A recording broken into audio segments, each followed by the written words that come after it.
We're going to go ahead and replace our map sensor located underneath your hood on top of your throttle body, located right here.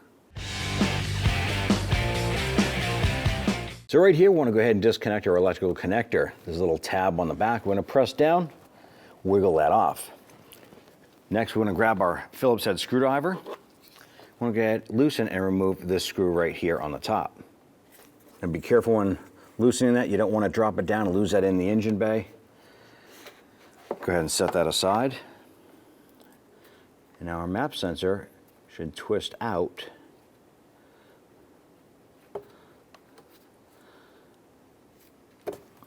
like so. And there you have it. Go ahead and grab your new map sensor. Has a little rubber O-ring on it here.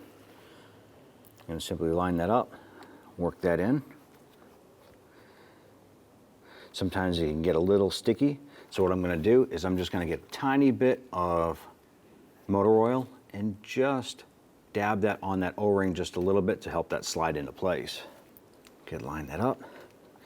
Pops right in nice and easy. Go ahead and grab your screw, line that up.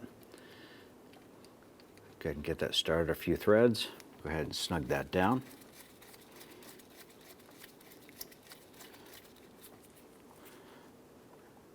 Once that's snug, simply grab that connector, line it back up, snap it on, and then dispose of your old part.